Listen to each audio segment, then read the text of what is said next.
Hi friend, मैं mister Ravi. आज मैं आपके लिए वो सब इजी इजी टॉपिक्स लेकर आया हूँ जो बिगनर्स के लिए बहुत इंपॉर्टेंट होते हैं जब वो लर्निंग पॉइंट पे होते हैं, जैसे कि इंस्टेंस क्रिएट करना, मशीन बनाना मतलब कि, और अलाउ करना पोर्ट, कुछ ओवरव्यू आई एम के और कुछ टॉपिक्स जो मैं आपके लिए लेकर आया हूँ आज के लिए। तो एक नज़र डालते हैं जल्दी जल्दी। जैसे कि ये देखिए, एक लॉन्च इंस्टेंस वाला ऑप्शन होता है जो इंस्टेंस में अवेलेबल होता है जब भी आप अपना EC2 यूज़र लॉगिन करते हैं नॉर्मली, जो आपका रूट यूज़र है। तो जैसे कि ये देख रहे हैं आप यहाँ पे अमेजन लिखा हुआ है, ये बाय डिफ़ॉल्ट अमेजन की तरफ से आता है। आप जब कभी भी फ्री अकाउंट बनाते हैं आपको फ्री टायर करके एक मिलता है, जैसे ये फ्री टायर लिख, कुछ और भी ये OS लिखे हुए हैं। मगर आपको क्या करना है, अगर आप फ्री बना रहे हैं तो आपके पास बहुत सारे ऑप्शंस अवेलेबल हैं जिसमें फ्री टायर लिखा हुआ होता है, और उसमें जो जो चीज़ें रैम जितनी फ्री दिख रही है आप उतना ही यूज़ करेंगे डिफ़ॉल्ट, कोई चेंजेस नहीं करेंगे तो आपका पैसा नहीं कटेगा। और आपको ये 750 आवर्स कुछ देता है। तो जैसे कि मैं यह दिखा रहा हूँ फेयर डेयर्स, और ये आपको सारी डिटेल्स यहाँ पे लिखी हुई है कि आपको कितना क्या मिलेगा। 64 बिट की OS है, जैसे कि आप कोई भी OS ले सकते हैं, लाइनक्स का है, ubuntu है, विंडोज़ है, तो वो आप फ्रीली। और यहाँ पे भी आपको देखना पड़ेगा, जैसे कि ये टिक लगा हुआ है, इस पर सिलेक्टेड है T2 माइक्रो। ये एक्चुअली टाइप्स होते हैं कि उसमें कितना CPU है, कितना रैम है, और कौन सा वो स्टोरेज है। ठीक है, तो ये आपके सामने दिख रहा है सारा कुछ। तो ये फ्री वाले में आपको अवेलेबल मिलता है। आप नेक्स्ट करेंगे तो आपको कुछ इस तरह का मिल जाएगा। VPC जो आप एडवांस लेवल पे आता है वो आप जैसा है वैसे ही रहने दें। ये आप बिगनर्स के लिए नहीं है, अभी फ़िलहाल आप इसे वैसे ही डिफ़ॉल्ट रहने दीजिए। तो ये थोड़ा सा मतलब कि जैसे सबनेटिंग IP और बहुत सारी चीज़ों में यूज़ होता है। तो AWS हमें ये फैसिलिटीज़ देता है, मगर इनके कुछ चार्जेस भी करते हैं अगर हम इन्हें क्रिएट करते हैं। तो अभी मैं डिफ़ॉल्ट छोड़ देता हूँ इसे। तो आपको जैसा है वैसे ही रहने देते हैं। ये आप देख भी सकते हैं कि यहाँ पे अवेलेबिलिटी जोन्स भी रहते हैं कि किस जोन में आप क्रिएट करना चाहते हैं सबनेट। तो वो सारी चीज़ें यहाँ पे देखो, IAM रोल है। IAM रोल मैंने क्रिएट नहीं किया, आप जब क्रिएट करेंगे तो आप IAM रोल सेलेक्ट कर सकते हैं कि उस यूज़र को किस इंस्टेंस की परमिशन है, स्टार्ट, स्टॉप और टर्मिनेट की, वट एवर। और ये देखिए यहाँ पे जैसे कि रूट यूज़र का दिया है कि साइज़ बाय डिफ़ॉल्ट आ रखा है, और ये उसका पार्टीशन कि किस नाम से क्रिएट होगा। लाइनक्स में जैसे कि अगर आपको लाइनक्स आता है तो आपको पता होगा कैसे क्रिएट किया जाता है। और ये SSD है, GP2 है, ये हार्ड डिस्क का कुछ साइज और सब कुछ डिटेल्स रहती है। नेक्स्ट करने के बाद जब देखते हैं तो ये की का ऑप्शंस है। आपको यहाँ पे कुछ नहीं करना, आपको नेक्स्ट कॉन्फ़िगरेशन पे जाना है। बहुत इजी है। यहाँ पे देखिए कि SSH रिमोट जो है आपको लॉगिन करना होता है जब आप रिमोट लेते हैं SSH के थ्रू, तो वो 22 होना चाहिए। मगर यहाँ पे देखिए create a new security group. अगर आप अपने सिक्योरिटी ग्रुप क्रिएट करना चाहते हो तो कर सकते हैं, नहीं तो आपके पास जो एग्जिस्टिंग सिक्योरिटी ग्रुप है, वैसे तो ये बाय डिफ़ॉल्ट आ रखे, मैंने नहीं क्रिएट किए हैं। आपको अगर क्रिएट करने हैं तो वो आप क्रिएट न्यू से क्रिएट कर सकते हैं। अदरवाइज़ एग्जिस्टिंग वाले पे आप सेलेक्ट करके डिफ़ॉल्ट सेलेक्ट करेंगे तो बेटर रहेगा, कोई चार्जेस नहीं कटेंगे, वरना आपको थोड़ा पे करना पड़ सकता है। तो मैं उसी को सेलेक्ट करके नेक्स्ट करता हूँ। बिगनर्स के लिए है तो उसके अकॉर्डिंग मैं आपको बता रहा हूँ। देखिए रिव्यू इंस्टेंस लॉन्च, ये करने के लिए होता है कि आप एक बार रिव्यू कर लीजिए कि आपने क्या क्या सेलेक्ट किया है, आपके अकॉर्डिंग ये सारी चीज़ें अवेलेबल हैं कि नहीं है। अगर ये सारी चीज़ें ओके हैं तो ये देखिए ट्रैफिक, मैंने ऑल ट्रैफिक अलाउ कर रखा है। टाइप्स दिए होते हैं, इंस्टेंस डिटेल कि आपने क्या क्या डिटेल्स में लिया है, और स्टोरेज भी देख सकते हैं, और टैग भी है उसके नीचे कि मतलब आप उस इंस्टेंस का मतलब मशीन, सर्वर जो भी आप क्रिएट कर रहे हैं उसका नाम क्या दिया है। जब आप नेक्स्ट करते हो तो देखो यहाँ पे की का ये पैनल इस तरह का पॉपअप आता है। मतलब बोलता है कि आपकी की पहले से क्रिएट है तो एग्जिस्टिंग सेलेक्ट करो, नहीं तो क्रिएट ए न्यू की सेलेक्ट करो। और न्यू की पे जो भी नाम है आप देना चाहते हैं दे सकते हैं। तो मैं नाम देके यहाँ पे डाउनलोड कर लूँगा। फर्स्ट टाइम याद रखना, आप डाउनलोड की ज़रूर करिएगा, वरना मुश्किल हो जाता है की मिलना और आप अपने इंस्टेंस को लॉग इन नहीं कर सकते। मगर की के ऊपर मैं एक और वीडियो बना दूंगा, अगर आपकी की लॉस्ट हो जाती है तो आप कैसे उसे रिकवर कर सकते हैं, इंस्टेंस को मतलब लॉगिन कर सकते हैं। तो देखिए मैंने की क्रिएट करके नेक्स्ट कर दिया, तो वो लॉन्च हो चुका है। और लॉन्च होने के बाद ये देखिए आप यहाँ पे एक ये नंबर आ जाता है आपका, आप इस पे भी क्लिक करके डायरेक्ट अपने इंस्टेंस पे जा सकते हैं, मतलब जो आपने अभी मशीन सर्वर क्रिएट किया है। तो फर्स्ट टाइम देखो कुछ इस तरह से पैनल दिखता है, ये स्टेटस चेक अभी शो नहीं कर रहा, इंस्टेंस, और ये किस तरह से स्टेट में है, पेंडिंग शो कर रहा है। तो मतलब अभी ये मशीन बन रही है, जो हमारा इंस्टेंस है वो जो क्रिएट हो रहा है। तो हम रनिंग तो दिख गया देखिए, बट प्रॉब्लम ये है कि स्टेटस चेक जब तक 2x2 ना आ जाए तब तक वो चलेगा नहीं, आप लॉगिन नहीं कर सकते। तो देखिए ये था टैग, मान लीजिए जो बात मैंने कही थी, आप यहाँ पे टैग मतलब कोई भी नाम दे सकते हैं जिससे आप अपने मशीन को पहचान सकें कि आपकी ये वाली मशीन है। जब बहुत सारी मशीनें होती तो पहचानोगे कैसे, तो वो नाम दिया जाता है। तो ये मैंने उसका नाम दे दिया, ये आप क्रिएट करते टाइम भी दे सकते थे। और मैं इससे रिफ़्रेश करके चेक कर सकता हूँ, जैसा कि यहाँ पे स्टेटस क्या आ रहा है कि इनिशियलाइजिंग और अवेलेबिलिटी जोन जो हमने दे रखा है ये 1A करके, तो साउथ का ये जोन यहाँ पे दिख जाता है कि आप किस जोन में क्रिएट कर रहे हैं। ओके, और भी बहुत सारी डिटेल्स है नीचे, जैसे कि डिटेल्स में आपको दिख रहा होगा। तो ये कुछ था थोड़ा ओवरव्यू आपके लिए। जब आप बिगिनर्स होते हैं तो आपको नई मशीन क्रिएट करनी होती है, तो आपको कुछ नहीं करना है, नॉर्मली आपको यही स्टेप फॉलो करने हैं। आप मशीन बनाएंगे और आगे इसके बारे में मैं ये भी बताऊंगा कि इसे कैसे स्टॉप स्टार्ट, और इसका थोड़ा बहुत ओवरव्यू भी दे दूंगा, और इसका स्नैपशॉट कैसे लेते हैं कि सपोज़ हार्ड डिस्क कुछ प्रॉब्लम हो जाती है सर्वर में, तो हम एक बैकअप भी तो लेके रखते हैं। तो सेफ एंड साइड है कि स्नैपशॉट कैसे क्रिएट किया जाता है। तो ये देखिए 2x2 चेक लग गया। ये थोड़ा सा आपको वेट करना पड़ सकता है। तो फिर ये जो आप देख रहे हैं यहाँ पर, मेरी जो की है वो डाउनलोड हो रखी है। आपको उस लोकेशन पे जाना है कमांड लाइन से। अगर आपको लाइनक्स आता है तो इजीली आप इस तरह से जा सकते हैं। जैसे कि मैंने पर्सनल की एक फ़ोल्डर में बना लिया है। इजी रहता है कि आपकी एक अलग फ़ोल्डर में बना के रखें। मैंने रवि नाम से बनाया था। .pem ये लाइनक्स में यूज़ होता है, और PPK जो होता है वो विंडोज़ में यूज़ होता है, जो हम पुट्टी में यूज़ करते हैं। वो आप कन्वर्ट भी कर सकते हैं, कन्वर्टर पुट्टी जैन के थ्रू या कमांड लाइन के थ्रू भी आता है पुट्टी जैन से। तो देखिए फर्स्ट टाइम आपको क्या करना होता है, जब भी आप पैम की यूज़ करते हैं तो उसको 400 की रीड की परमिशन स्विच करना पड़ता है, चेंज करना पड़ता है, अदरवाइज़ आप एक्सेस करेंगे तो वो एरर दे देगा। तो मैंने चेंज कर दिया, देखिए आप रीड की परमिशन दे चुका हूँ, ठीक है, यूज़र को, कि बस वो की रीड करे और उसे एक्सेस कर ले। तो मैं अब ये देखिए यहाँ पे इस पर क्लिक करूँगा, तो क्लिक करने के बाद कनेक्ट पे क्लिक करूँगा, देखो ये इन्फॉर्मेशन दे देगा कि उसका यूज़र नेम क्या है। तो ये यूज़र नेम जो था, और ये आईपी, किस आईपी पे आपको कनेक्ट करना, कई बार पूरा कमांड दे देता है यहाँ पे। तो मैं क्या करूँगा कि कनेक्ट के लिए SSH, जो कि हम रिमोट से कनेक्ट करते हैं, -i जो दिया है, जब हम पैम से कनेक्ट करते हैं तो -i लगाना पड़ता है। और ये जो पैम मैंने सेलेक्ट कर लिया, मैं उसी लोकेशन पे जाके चला रहा हूँ, वरना आपको ये पैम नहीं मिलेगा, नहीं तो आपको पूरा पाथ देना पड़ेगा लोकेशन का। फिर उसके बाद यूज़र नेम स्पेस के बाद @ अब वो आईपी, जो आईपी मैंने यहाँ पे दिख रही थी कि मतलब उस इंस्टेंस की आईपी क्या है, और ये मैंने आईपी यहाँ पे डाल दी। आईपी ये पब्लिक आईपी अलाउड अपने आप हो जाती है जब आप इंस्टेंस क्रिएट करते हैं, मगर ये बदलती रहती है जब आप रिस्टार्ट करते हैं। तो क्योंकि अगर हम इलास्टिक आईपी लेंगे तो वो पेड होगा, मगर वो चेंज तो नहीं होती, मगर आपको उसका चार्जेस देना पड़ सकता है। तो इसलिए मैंने नॉर्मली जो जैसा आईपी मिलता है वैसे ही छोड़ दिया है। तो आप भी ऐसे ही करिएगा। अगर आप प्रोडक्शन लेवल पे काम करते हैं तो वहाँ आपको इलास्टिक आईपी यूज़ करनी पड़ेगी, अदरवाइज़ आपको VPN बनाना पड़ेगा, मल्टीपल सर्वर होते हैं। तो मैं देखो इस पे इंटर कर रहा हूँ, जो कि ये कनेक्ट हो जाए, तो वेट कर रहा हूँ, तो मे भी थोड़ा टाइम ले सकता है कनेक्ट में। तो ये जैसे कि अभी टाइम काफ़ी ले रहा है, और आपको कुछ डाउट लगता है तो आप बैक जाके भी चेक कर सकते हैं। ये इंस्टेंस पे जिस तरह से मैं गया इंस्टेंस में, ये EC2 के अंदर आता है। ये बात याद रखिएगा, आप जब भी कोई इंस्टेंस बनाते हैं वो हमेशा EC2 में बनता है। सर्विसेज आपको ऊपर दिख रही होंगी, वहाँ पे क्लिक करके आपको EC2 मिल जाएगा, और उसमें इंस्टेंस में जाके आपको ये मशीन क्रिएट करनी होती है, ठीक है। ये देखिए ट्रैफिक है, आपको यहाँ देखना पड़ेगा कि कनेक्ट क्यों नहीं हो रहा। देखिए रिमोट आपको अलाउ ज़रूर करना पड़ेगा जब भी आप कोई पोर्ट, या अगर आप HTTP यूज़ कर रहे हैं ब्राउज़र से तो आपको 80 पोर्ट अलाउड करना पड़ेगा। अगर आप HTTPS कर रहे हैं तो आपको 443 अलाउ करना पड़ेगा। अगर आप रिमोट ले रहे हैं तो आपको SSH अलाउ करना पड़ेगा। SSH मतलब 22 पोर्ट।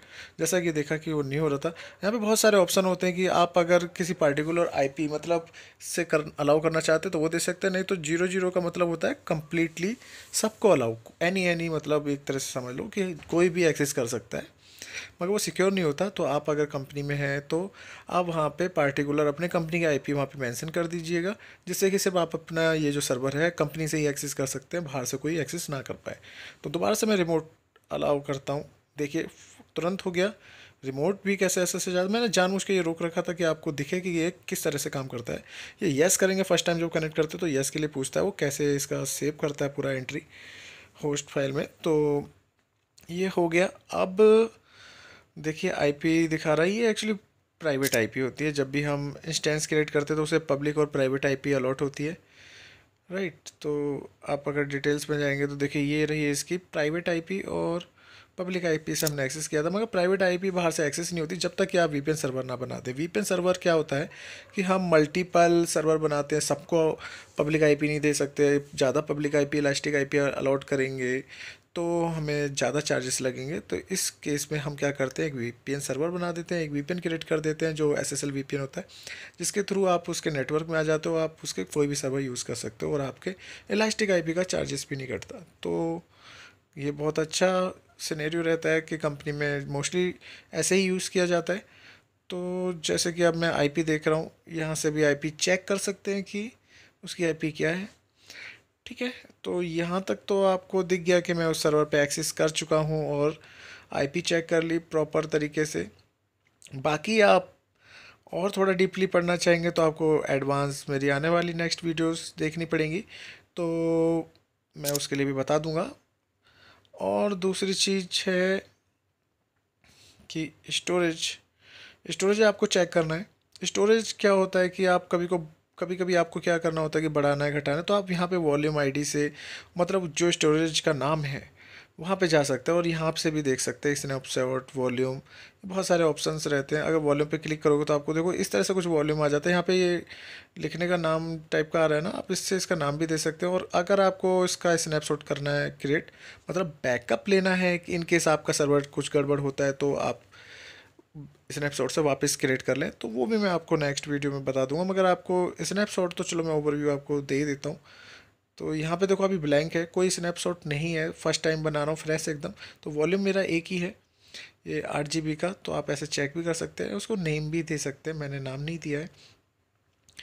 तो ये सिक्योरिटी ग्रुप है, कुछ ओवरव्यू सिक्योरिटी ग्रुप के कि आप सिक्योरिटी ग्रुप में जाते हैं तो यहाँ पे डिफ़ॉल्ट जो आप सेलेक्ट कर रहे थे इंस्टेंस क्रिएट करते रहे टाइम, तो ये कुछ यहाँ पे ऑप्शंस रहते हैं, आप इन पे और भी चीज़ें क्रिएट कर सकते हैं कुछ। और की जो आप देख रहे होंगे जो मैंने की क्रिएट की थी वो कहाँ स्टोर होती है, आप कहाँ चेक कर सकते हैं, वो यहाँ पे देखिए सेलेक्ट करके यहाँ पे बहुत सारे ऑप्शंस मिलते हैं। इंपोर्ट की मतलब आपकी कोई और की है जो इसमें अटैच करना चाहते हैं तो वो इंपोर्ट कर सकते हैं यहाँ पे, राइट। और उसे भी इंपोर्ट करने के 2-3 तरीके होते हैं, तो वो भी आप यहाँ पे इंपोर्ट कर सकते हैं। आप उसका नाम दे सकते हैं और ब्राउज़ कर सकते हैं, या फिर उसका जो RS से जो हम क्रिएट करते हैं, आपको कमांड्स पता होंगी जिससे हम की क्रिएट करते हैं, वो इस बॉक्स में कॉपी पेस्ट कर सकते हैं, राइट। तो मैं आपको एग्जांपल के लिए दे रहा हूँ कि ये इस तरह से ऐड टैग उसका मतलब नाम जो देना है जो भी डिटेल्स, तो वो यहाँ पे मेंशन करके हम उसे इंपोर्ट की पेयर कर सकते हैं। ओके, तो ये था कि हमें इंपोर्ट करना। ओके, तो ये चीज़ हो गई। और एक होता है एक्सपोर्ट, तो वो नहीं आता कि आपकी की लॉस हो गई तो आपको किस तरह से आप उस सर्वर को एक्सेस करेंगे, तो उसके बारे में भी मैंने एक नई वीडियो बनाने वाला हूँ, तो वो आप ज़रूर देखिएगा। और ये देखिए, मगर गाइस प्लीज़ मेरा चैनल ज़रूर सब्सक्राइब कर दीजिएगा, क्योंकि आप लोग व्यूज़ तो चलो देख लेते हैं, लाइक कर लेते हैं, मगर सब्सक्राइब नहीं करते तो मैं मोटिवेट नहीं होता, तो आपके लिए और नई वीडियो नहीं बना पाऊँगा। तो उससे रिगार्डिंग आप प्लीज़ सब्सक्राइब कर दीजिएगा और वीडियो ज़रूर लाइक कीजिएगा आपको अगर अच्छी लगती तो। ये देखिए कुछ ऑप्शन है नेटवर्किंग के, अटैच डिटैच करना, नेटवर्किंग सिक्योरिटी में कुछ ऑप्शन होते हैं कि सिक्योरिटी ग्रुप चेंज करना। और ये जो आई एम रोल मैं बता रहा था, आप यहाँ से मॉडिफाई कर सकते हैं, मतलब कोई और है जिसको आप ये एक्सेस देना चाहते हैं मगर कुछ परमिशन के साथ, तो वो आप दे सकते हैं। और ये देखिए कुछ है कि आपको इंस्टेंस जो है जो आपकी मशीन आपने बनाई उसे स्टॉप करना है, या रिस्टार्ट रिबूट करना है, या टर्मिनेट करके मतलब बंद करना है कम्प्लीटली, मतलब ख़त्म करना है, डिस्ट्रॉय करना है। तो ये देखिए इस तरह से जब आप स्टॉप करने जाते हो तो आप वहाँ पे भी आपको वार्निंग देता है कि आप ये इंस्टेंस बंद करना चाह रहे हैं, तो वो आप स्टॉप करना चाहते हो तो स्टॉप पे क्लिक कर दीजिए। अगर स्टॉप पे क्लिक करेंगे तो ऊपर कुछ अपडेट करके दिखा देगा सक्सेसफुली स्टॉप करके। तो देखो ये अपने आप ही बाहर आ गया, मतलब वो स्टॉप हो गया, तो वो एक्सेसिबल नहीं है। ये रिफ़्रेश करके आप इससे रीलोड करके, या रिफ़्रेश बोलते हैं इस आइकन को, तो आप चेक कर सकते हैं। ये स्टॉपिंग दिखा रहा है, आप थोड़ा रिफ़्रेश करके देखते रहिएगा। यहाँ पे स्टॉप लिखा गया तो ये इंस्टेंस बंद हो चुका है। तो मतलब ये, अब देखिए यहाँ पे स्टार्ट का ऑप्शन है, इससे आप, मैं दिखा देता हूँ कि कैसे स्टार्ट भी किया जाता है। तो ये मैंने स्टार्ट किया, पेंडिंग दिखा रहा है, और यहाँ पे लिखा आ रहा है कि सक्सेसफुली स्टार्टेड। तो स्टार्ट तो हो गया, मगर उसके सारी चीज़ें, जब कोई भी मशीन आप स्टार्ट करते हो, बटन दबाते हो, तो थोड़ा टाइम लेता है कि ओएस बूट करता है। आपको पता ही कि उसके सारे प्रोसेस होते हैं, वन बाय वन वो स्टेप चलते हैं, वो फिर मशीन आपके सामने प्रेजेंट हो जाती है। तो जैसे कि अभी हो गया, रिलोड करके मैं चेक कर रहा हूँ, ये स्टेटस अगर 2x2 आता है तो इसका मतलब है कि आप ये एक्सेस हो सकता है। कभी कभी क्या होता है कि वो थोड़ा लेट रिफ्लेक्ट करता है और हम एक्सेस पे ट्राई मारते रहते हैं रिमोट के थ्रू, तो वो एक्सेस हो जाता है। तो यहाँ तक तो आपको समझ में आ गया होगा। देखिए रनिंग तो दिखा रहा है, मगर स्टेटस इनिशियलाइजिंग है। तो ये बिगनर्स के लिए बेटर है, यहाँ तक आप ये ट्यूटोरियल देख के आप इसे सीख सकते हैं। तो मैंने यहाँ तक एक बार और थोड़ा सा रिलोड कर लेते हैं, और ये देखिए 2x2 आ गया। ठीक है, तो मतलब कि ये अब दोबारा मैं एक्सेस करूँगा। देखो ये आईपी मैंने रिस्टार्ट स्टॉप इसलिए बताया कि स्टॉप स्टार्ट कैसे करते हैं, और आईपी बदल जाती है क्योंकि ये इलास्टिक आईपी हमने नहीं लिया है। तो ये आईपी हर बार बदलेगी, पहले आईपी कुछ और आ रही थी, अब कुछ और आ रही है जो हमने रिमोट लिया। देखिए आईपी चेंज है, ठीक है ना।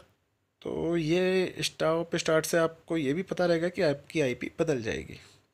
ओके, तो अब मैं क्या करता हूँ, ऐट द रेट के बाद की दोबारा से आईपी बदल देता हूँ। आईपी, क्योंकि आईपी चेंज हो गई है, तो एक्सेस करने के लिए आईपी मुझे दोबारा से नई डालनी पड़ेगी जो इसमें अवेलेबल है। तो एंटर करते हैं, और यहाँ पे पेम की तो वही है, सेम पेम की चलेगी। अगर वो नहीं होगी तो एक्सेस भी नहीं होगा। ठीक है, ये हो गया। अब क्या करते हैं, ये देखिए इसकी जो प्राइवेट आईपी होती है वो वैसे बदलती नहीं है। और यहाँ तक आपने देख लिया कि किस तरह से ये स्टॉप स्टार्ट करके आईपी कैसे चेंज हो जाती है, और हमें कैसे कनेक्ट करके हम चेक कर सकते हैं कि हमें कहाँ कनेक्ट करना है। ये देखिए मैं आपको कुछ और ऑप्शंस दिखा देता हूँ। ये उस पर मैंने आईडी पे क्लिक किया था वहीं पे अभी कनेक्ट के बाद। तो आपको इस तरह से उसका पूरा इंस्टेंस की इन्फॉर्मेशन यहाँ पे भी मिल जाती है। यहाँ पे ओवरऑल आपको मतलब सारी चीज़ें इकट्ठी एक जगह दिखा देता है कि आपका की पेयर का नाम क्या है, और की पे क्लिक करेंगे तो आप उसके अंदर जाके देख सकते हैं, यहाँ से कॉपी भी कर सकते हैं।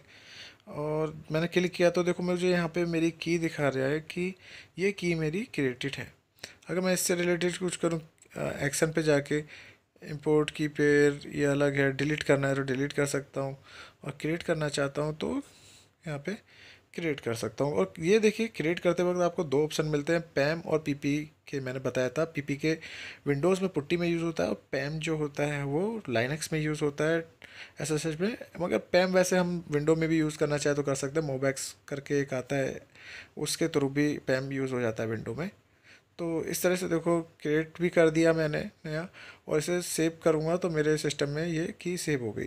अब ये इसलिए था कि अगर आपको ये की किसी और सर्वर में यूज़ कर रही है तो आप यहाँ से वो, जब हम इंस्टेंस क्रिएट करते हैं तो वहाँ पे एग्जिस्टिंग की में सेलेक्ट जाके कर सकते हैं।